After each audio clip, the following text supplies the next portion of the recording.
So what happens next? And this week's Parsha is also Parsha's Kedoshim. It says, Kedoshim tiyu ki kadosh ani Hashem lekechem. You shall be holy because I'm holy. Now, a lot of people think, okay, maybe that means I've got to be aesthetic. I mean, I've got to be abstaining from all the pleasures in the world. Well, I don't think that's true. There are many different opinions on this matter, and I think everybody agrees that God created all the different pleasures in this world for man to enjoy. But the problem is that it doesn't stop there. In other words, the enjoyment you get out of the pleasures that you have is not supposed to stop at that pleasure. It's supposed to continue and say, oh, wow, this is a gift from God. So in other words, if you look at all the different colors in the world, all the different scents, all the different flavors, all the different textures, all the different sounds, there's such a variety and such an amazing beauty in each and everything. And why did God do that? In order to give us pleasure. But not just to give us pleasure that it should stop at, we should be indulging and give me more pleasure. No. It's supposed to be, wow, thank you, God, for giving me that pleasure. Now, how do I give back to you? Okay, you remember the famous thing that one of our presidents in the early 60s said, don't ask what your country could do for you, but what you could do for your country. Don't ask what God could do for you, but what you could do for God. In other words, God has given us so many beautiful things. If you couldn't hear, what would life be like? If you couldn't see, what would life be like? If you couldn't taste, what would life be like? If I couldn't smell, what would life be like? If I couldn't feel, what would life be like? If I couldn't breathe, what would life be like? If I couldn't think, what would life be like?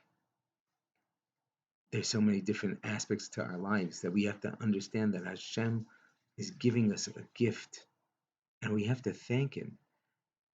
And I was ilupinu male shira kayam. If our mouths were filled with praise like the oceans filled with water, it wouldn't be enough to thank God for everything that He gave us. And I think that that's something that's so important for us to recognize, that we've got to focus and say, God has given me so many things. Focus on having gratitude of what we have received and realize that we haven't received. It's not meant for us, but we could pray for it. And if we show God that we utilize the things that He has given us for the best, then He'll invest it with us and continue. And therefore, piety and holiness doesn't necessarily mean abstaining. It means trying to realize that there's a gift of God in everything that He gives us.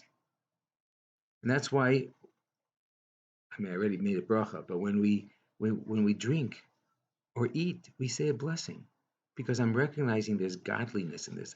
It's not just, I have a desire, I'm just going for it.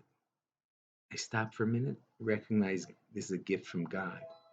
And once I have that recognition, then the phone rings. No, but once I see that and I understand that this is a gift from God, then I am attaching myself to that spark of holiness and spirituality that's inside that physical part of the world. And therefore it awakens within me that spark of holiness in my own physical being. May we all be privileged and zocha, everybody, men, women, children, to recognize the godliness, recognize Hashem in our lives, and be careful not to overindulge. And therefore, it's possible for all of us to, I think the Mr. Brewer brings down a concept called the Tainus HaRavid. The Ravid of Avram ben David Aderesi, he said basically that a person could practice holiness by abstaining from just a little bit, the last bite of your pudding, the last scoop, the last bite of a sandwich. And yes, it's not considered Baal Tashchis, because I'm by doing that, I am showing that the physical world was holy. And I'm saying I'm not overindulging. I'm not letting myself get carried away by the pleasures. And Rev Gamliel told me a beautiful Maisa. He said that I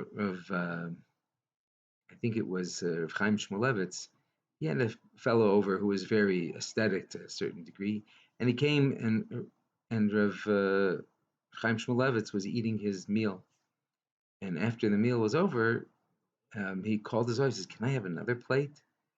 And the fellow was apparently Talmud Chacham and a wise man. He asked the rabbi, he said, "Rosh Hashiva,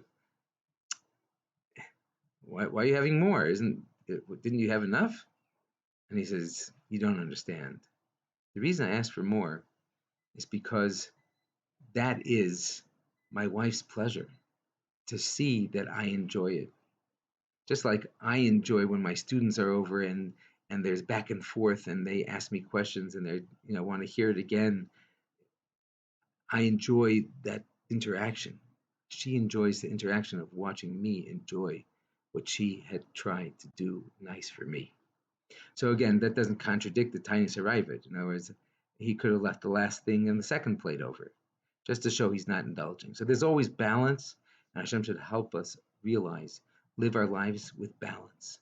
Enjoy the world that Hashem wants us to enjoy, but don't let us become engulfed in pleasure seeking as for the sake of pleasure.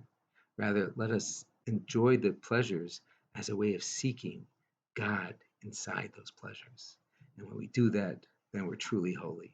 Have a wonderful Shabbos. Sei gebenched.